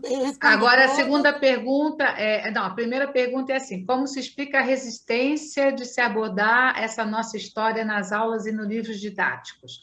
Essa é a pergunta da Maristela. Sobre o PDF, né? Respondendo a Patrícia Silva, você disse que vai passar, né? Aí já, vocês podem passar para o pessoal sem problema. Isso. E a nossa aula vai estar no nosso canal Diálogos sobre a História da África no YouTube, tá, pessoal? Essa aula de hoje. Aí a terceira pergunta é: o livro Os Bestializados retrata esses movimentos na ótica do Rio de Janeiro? É uma pergunta. O livro Bestializados retrata esses movimentos na ótica do Rio de Janeiro? É uma pergunta do Samuel Mota. Sim. E a última pergunta, que é da Viviane, é: qual a diferença entre segregação estadunidense e a brasileira? Da Viviane, eu prometo que isso é um curso, mas sim, sim e sim. Quero só dizer para vocês. Bom, começando pela pergunta da Maristela. Maristela, essa resistência, ela está sendo colocada porque uma escola de samba, para o olhar de uma pessoa rica, da classe média, é um bando de vagabundo preguiçoso, mas ali é uma história de uma aula de história ao vivo. Ela reúne pessoas, ela organiza as pessoas, elas trazem, elas recuperam a autoestima. Então, há um monte de coisas que não são exatamente aquelas que estão idealizadas, que são fundamentais. Então, quando você vê um grupo se reunindo para poder brigar, para poder lutar, para poder conseguir as coisas, para poder manter a sua religião, isso é a história da resistência. Porque essas pessoas tinham direito à liberdade delas, de estarem nas ruas, de não fazerem nada. Ninguém fala isso para o Chiquinho Scarpa, que é um milionário. Ele tem o orgulho de dizer que é rico e não trabalha. Ninguém se implica com isso. Então, na verdade, essa resistência ela está na manutenção dessa cultura e dessa respeito de tudo.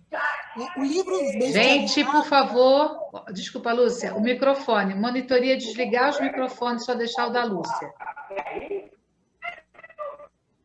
Gente, fiquem tranquilos, porque quando a gente trabalha em casa tem isso mesmo. Bom, o livro Os Bestializados, ele fala um pouco da ausência da população no processo da República, mas não é que a população não estava, que eles estavam parados, mas eles tinham expectativas que nunca foram concretizadas. E segundo, aí você vai ter duas discussões, uma que diz que que a monarquia era muito popular e que Dom Pedro apoiava um pequeno grupo, e outros que vão dizer que a República ela era, de certo modo, excludente, porque ela era só pensada por um grupo e ela não era uma ideia popular. Então, sempre houve um desafio entre os grupos mais considerados intelectuais com a grande parte da população. E aí, essa ideia, essa ótica de eles serem maltratados está colocada. Mas eu discordo dessa ideia, desse título, os bestializados. Eles não ficaram surpresos. Eles queriam, tanto em um como em outro, ter o direito que eles nunca tiveram, o direito de serem tratados iguais. Mas, sim, esse livro, Os Bestializados, pode ajudar a pensar um pouco. Eu só não gosto do título. E aí, Viviane, sim, Viviane, nos Estados Unidos, os negros tiveram direitos, não por bondade dos brancos, mas porque foi uma briga do pessoal de cima, do pessoal do norte, que era industrial e não queria escravizado, porque queria gente que ganhasse para comprar os produtos industrializados, com o pessoal do sul, que produzia as grandes riquezas, tabaco, café, e precisava do trabalho escravo. Quando o sul perdeu, por desaforo, o presidente que depois foi assassinado e tudo mais, eles deram os mesmos direitos de cidadania aos negros. E no sul, eles deram as terras que eram dos grandes fazendeiros para os negros, porque os grandes fazendeiros fugiram e os negros ficaram. Passou aquele governo, 4 anos daquele governo, houve eleição, e aí, nesse novo governo, eles devolveram as terras que estavam há 4 anos com essa população negra, mas os direitos de que eles tinham de voto, de escola, eles retiraram isso. Aí houve uma luta, porque os escravizados falaram o seguinte: peraí, eu fiquei tomando conta disso, agora eu vou ter que devolver. E aí foi que vai surgir, para criar medo, uma série de organizações racistas que acreditavam que o poder era branco, eles vão começar a matar, vão começar a discriminar, vão começar a queimar pessoas vivas para impor medo, e aí, principalmente, o governo federal obriga eles a decidirem. Então, sim, a situação ficou tão complicada que houve um momento de conflito e houve uma segregação dizendo brancos e negros não podem viver juntos. E, embora a segregação ela fosse lei no país todo, ela foi principalmente mais dramática onde havia mais pobreza, onde essa questão da terra aconteceu, que até hoje os estados do sul. Então, sim, e aí a segregação lá é pela ideia da origem. Né? Se você é branquinha, azul, mas você tem um avô negro, você se considerava negro. Isso acontece menos hoje porque a questão da segregação levou à morte de um presidente, 2 grandes líderes negros, Malcolm X e o Martin Luther King, e um candidato a presidente, que é o Robert Kennedy. Ali a questão é muito séria. Então, depois disso, houve uma lei proibindo. E aí tem todos os anos 70 e 80 tentando reunir essa população, mas as desigualdades continuam. Então, sim, lá eles lutam por uma coisa, e a luta dos direitos civis foi uma luta para eles recuperarem o que eles já tiveram. No Brasil, ela nunca aconteceu. E aí, por isso que a gente acha que nos Estados Unidos, pelo fato de ter essa luta e ser claro, a gente consegue lutar com uma coisa que existe. O que aconteceu no Brasil é uma ideia de que há uma ideia, todo mundo é igual, mas não se chega igual. Então, ela é diferente, mas ela vale uma grande aula. Como explicar o que...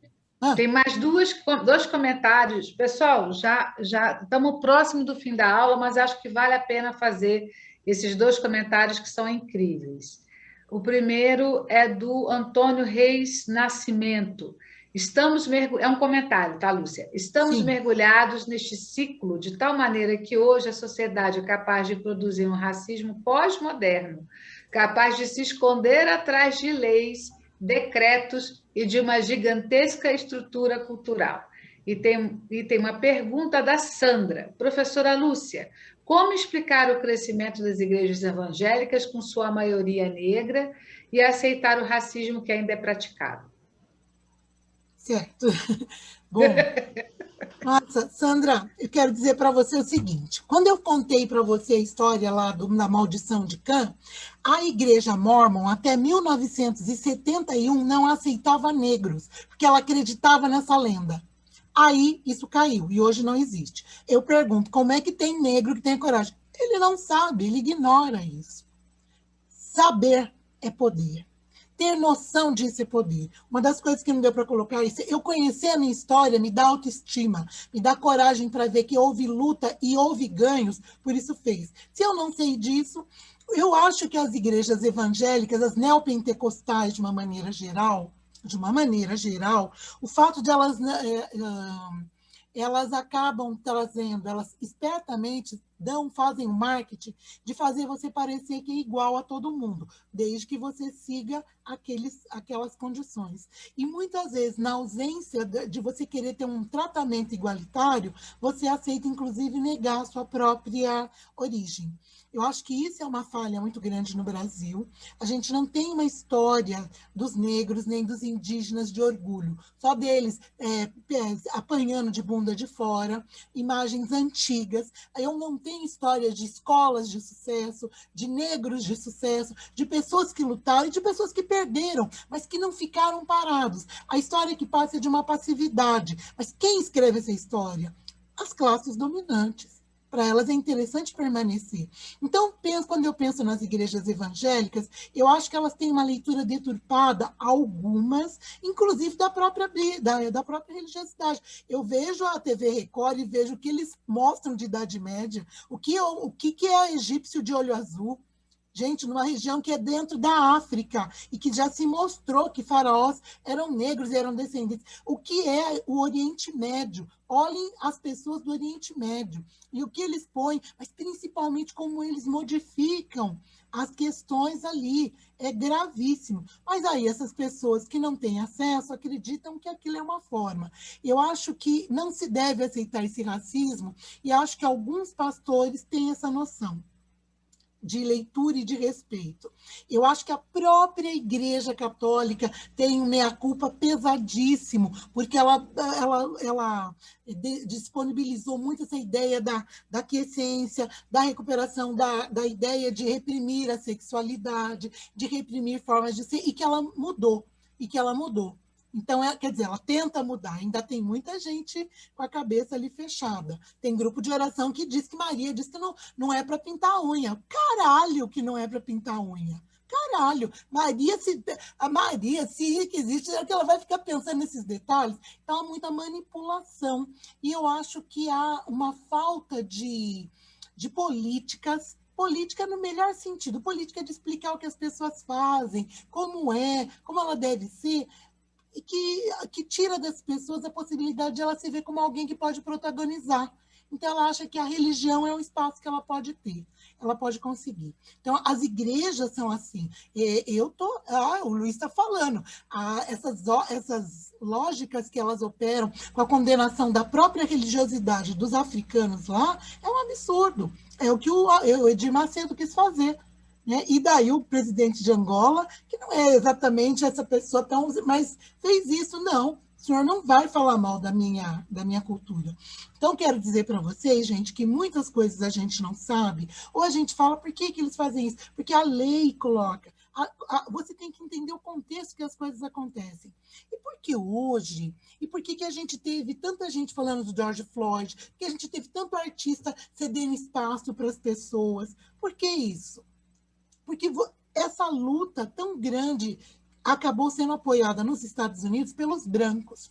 Quando os negros iam para as ruas, as mulheres brancas iam na frente, porque sabem que os policiais não atingem mulheres, muito menos os brancos. Os negros iam atrás para poder se proteger. Ali todo mundo entendeu que essa era uma luta de todos, que aquela ferida, daquela morte daquele homem ser tratado daquela maneira, e ele não era um santo, mas ele não merecia aquele tipo de morte, aquilo atingia todos. Aqui a gente fica triste porque o menininho morreu lá, mas o que a gente pode fazer? Isso a gente não aceita. Enquanto a gente achar que o problema do racismo, o problema do homossexual, o problema do índio é só deles, nós vamos continuar nesse país dividido, partilhado, até que o seu filho, até que o seu neto, ou até que você seja atingido por essa arma da discriminação. A discriminação ela é um perigo para todos. E nós estamos revendo práticas. Então, as igrejas estão revendo práticas, nós estamos revendo, nós, professores, revíamos. Gente, eu fui professora primária, tinha a fileira das tartaruguinhas, crianças que tinham um desenvolvimento menor. O que vocês acham? A gente falava essas barbaridades para as crianças. Rezava antes de comer. Gente, rezar é uma coisa de fórum íntimo. E se seu pai não ensinou? Quer dizer que o coitadinho que não rezava, professora que não dava ovo de Páscoa, porque a criança não era católica. Gente, a gente fez muita barbaridade. E hoje nós estamos revendo isso. Eu sou de família católica. Mas, gente, eu adoro candomblé, eu estudo Angola. Pelo amor de Deus, ninguém pode me negar isso. Pelo amor de Deus, eu não posso negar a cultura, a beleza que é isso. Essas pessoas sobreviveram apanhando. Elas são o meu maior incentivo. Quando eu fico ali, mas eu olho para trás falando que eles aguentaram e eles sobreviveram, eles fizeram isso, por isso eu estou aqui. Então, vocês, como professores, a atitude de vocês muda. São 40, mas se você mudar 3, ele vai pensar 2 vezes antes de xingar o coleguinha, é a nossa atitude. Esse é um problema. Oi, Lúcia. Está online, Lúcia? Não, eu só queria dizer que é esse trabalho, eu estou muito feliz pelos nossos colegas. Nossa, eu estou vendo tanta coisa aqui, mas não dá para ver tudo isso que vocês estão colocando aqui, mas dizer assim, que esse trabalho de formiguinha foi feito por gente que não sabia ler, nem escrever, e que foi. O meu pai era um ferroviário, estudou no Mobral. Minha mãe fez até a 4ª série, mas eles fizeram isso para que eu pudesse estar aqui. E eu faço isso para que eu possa ter alunos, que eu possa ter gente que fale, que organize. Quero só dizer para vocês que essa história é tão pesada que hoje em dia as multinacionais estão chamando a gente para poder ir falar. Por quê? Não por bondade, mas porque se não houver diversidade, eles não vendem. Gente, não pense, eles não vendem. Tem turismo segmentado, tem produtos segmentados. Eles perceberam que estavam perdendo espaço na questão da beleza. Então, gente, a diversidade é fundamental e a gente tem que entender isso e defender. Isso é complicado. Você cresceu racista? Cresceu. Vocês acham que os negros estão longe disso? Vocês acham que os negros não passam por isso? A hipersexualização dos homens, a hipersexualização das mulheres, entendeu? O menosprezo das empregadas. E a gente não, gente, isso é uma luta diária, é uma luta minha, é uma luta da Patrícia, é uma luta de todos que estão interessados, é uma luta do Luiz, para que a gente respeite. O que eu achava engraçado, as piadinhas que a gente contava, de bicha, de gay, como eu pude aguentar aquilo quieta? Eu não preciso mais fazer isso.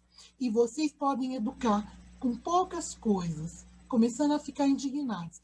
A gente, como professor, ainda tem um espaço que não conseguiram ocupar a gente com teleaula. A vida, então, a gente não pode permitir isso. É isso. Eu não tenho nenhuma sabedoria, não. Eu estudei bastante, a gente prega a bunda na cadeira e a gente lê, como vocês estão fazendo aqui, deixando de jantar, ou trabalhando, ou fazendo aqui, ou lavando a louça e me ouvindo. Eu tenho a mesma disponibilidade que vocês. Eu só posso passar aquilo. E se eu não passar isso, para que eu estudei? Para que eu estudei, gente? Graças a Deus a gente pode ser melhor que a Discovery, viu? Gente, depois dessa aula magistral, eu só quero dar alguns avisos, rapidinho, porque o nosso tempo já estourou muito. Eu vou pedir a Sara. Sara, eu mandei no seu WhatsApp o programa do curso, se você pudesse colar aqui no chat para o pessoal. Enquanto isso, eu vou dizendo. Eu vou ler a ementa do minicurso, porque é importante a gente entender como é que a aula da Lúcia se concatena com as que virão, né? Eu acho isso importante. Depois, a próxima aula vai ser sobre a situação de crianças em refúgios na rede pública de São Paulo. Seria a palestra da professora Ludmila, mas nesse horário a professora Ludmila está em sala de aula. Então, nós vamos ter o professor Anderson Godoy, que é um professor aqui da Prefeitura de São Paulo, que faz mestrado com a gente na Unifesp, que reflete sobre a situação das crianças refugiadas africanas, da América Latina e também da Ásia, na rede pública de São Paulo. É um trabalho belíssimo, em que a gente vai estar discutindo justamente isso, o que é integração nacional, o que é exclusão, à luz desse Estado que já começa com essa história que a professora Lúcia Helena nos aponta. Eu só vou ler a ementa do curso, a nossa proposta geral, para vocês entenderem. Os regimes democráticos, para alcançarem plenamente a sua proposta de sociedade civil e política, precisam garantir que os valores de justiça e equidade sobre que se alicerçam estejam inteiramente integrados com suas práticas e instituições. É no descompasso entre teoria e a prática do exercício dos diversos direitos de cidadania, muitas vezes criado pela atuação indevida, ineficaz ou negligente dos agentes políticos e do Estado, que se encontram os maiores desafios à construção de uma sociedade plural e equânime. Mesmo perante marcos legais que consagram amplamente os valores democráticos, a sociedade encontra-se ainda muito longe da vivência plena desses valores, obrigando a uma reflexão profunda sobre o lugar da justiça, do direito e da cidadania, e também sobre o descompasso entre teoria e prática e entre normas de convivência e realidade. Enfrentar tais problemas de modo contextualizado no continente africano e no contexto também da sociedade brasileira, e considerando sua profundidade, é a proposta central deste minicurso, que convida a um diálogo a respeito do que se considera que é possível fazer interfaces entre a África e o Brasil. Então, a próxima aula seria sobre a situação, a trajetória dos imigrantes congoleses, né, na cidade de São Paulo. Ela vai ser substituída pelo tema, né, que a gente vai apresentar aqui, da situação da infância refugiada na rede pública de ensino de São Paulo. Lúcia, é uma pesquisa lindíssima, lindíssima, lindíssima, maravilhosa. E aí, assim, o curso ele confere certificado, sim, tá? Mas tem que ter, no mínimo 75% de presença e entregar o trabalho final, que é uma redação de 2 das 5 aulas que nós vamos ter aqui. A carga horária total é 8 horas, o nosso curso começa hoje e se encerra com a conferência sobre uma cultura de paz a ser proferida pelo cônsul honorário do Sudão, aqui em São Paulo, o senhor Mohamed El-Zogby. Tá? Então, é um curso que a gente vai num acumulado de discussões, cada aula ajuda no acumulado para a próxima. Então, a gente esclarece que, sendo 5 aulas, 75% é só uma falta. Então, por favor, gente, vamos nos empenhar para a gente conseguir levar o curso até o fim. Vocês vão ser certificados pela Unifesp, né? E a professora Lúcia vai disponibilizar o material dela em PDF, né? E agora, se a Sara estiver por aqui ainda, senão a gente manda por e-mail, eu vou pedir para a Sara colocar aqui no chat o programa. Se não, eu vou ler o programa rapidinho, a gente manda por e-mail durante a semana. Então, a gente não tem aula dia 7 de setembro, a gente sentiu que é uma data muito forte, que está tendo muitas mobilizações no Brasil inteiro, né? Eu agradeço, a Sara colocou o link, tá? Do drive do nosso curso. Agradeço muito, Sara. Então, a gente sentiu que o 7 de setembro em si é um dia para a gente estar observando a vida do país nesse dia.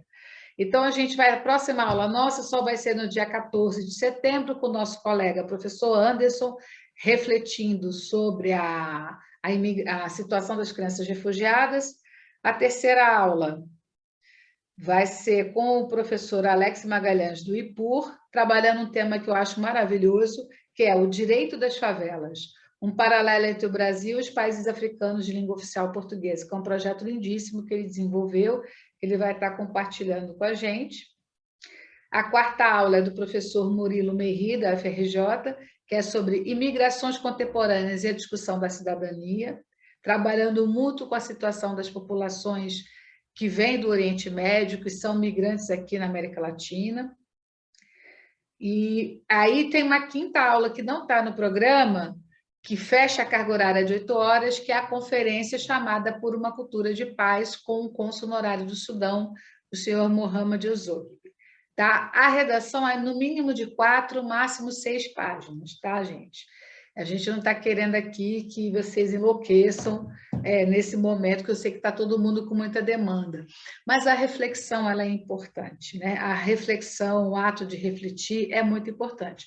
Só que os professores da rede municipal de Guarulhos vão mandar essa redação para a coordenação deles, para a professora Lucília, a professora Cláudia Lucena, tá bom?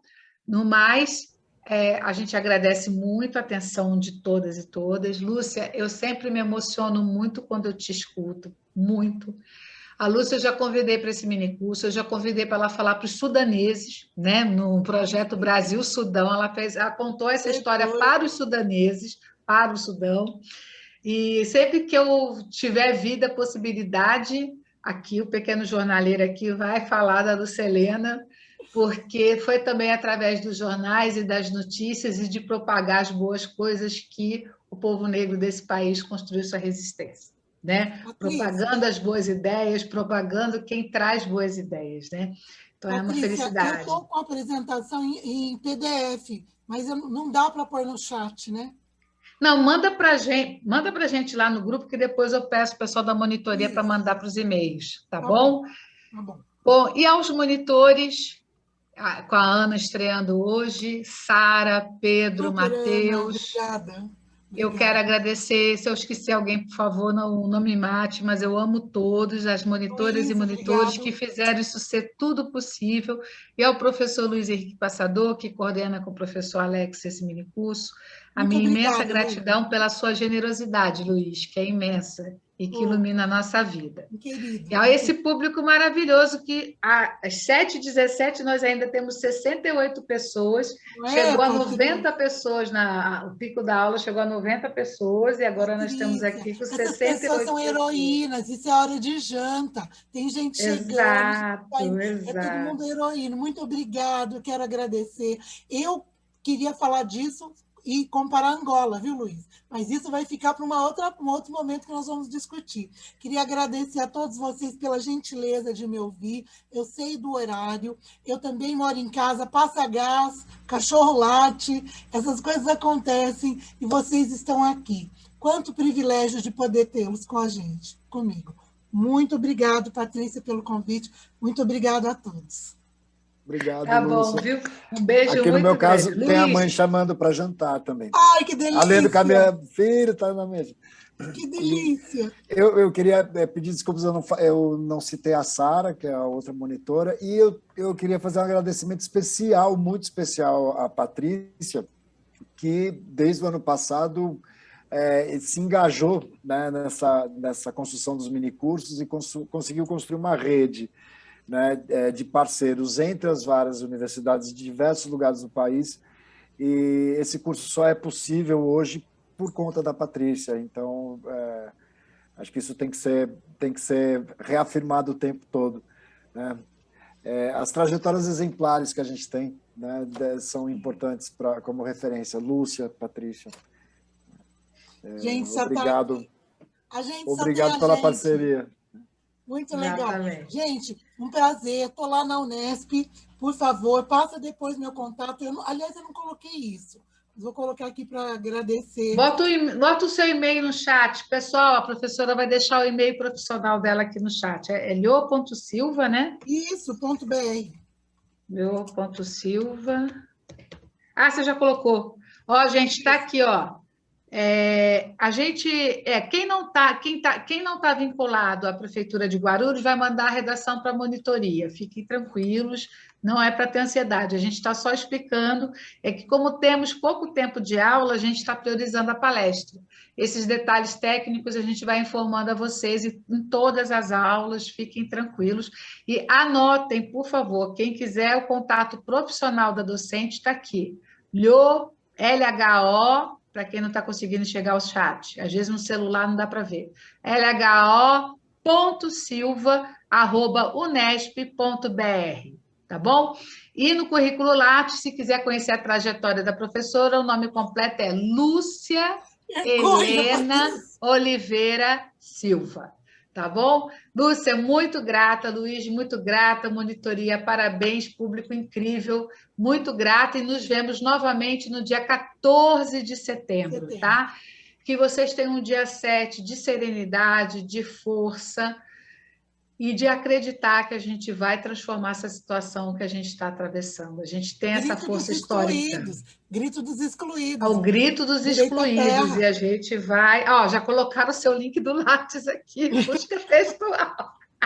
Que gente! O Luiz já colocou. Então, gente, boa noite até o dia 14 de setembro, que aí a gente vai ter passado o 7 de setembro e o 11 de setembro. A gente vai ter um evento sobre os 20 anos do 11 de setembro, tá, pessoal? Que aí depois eu dou notícia para vocês também. Um abraço grande. Tchau. Tchau, gente. Até mais. Até mais.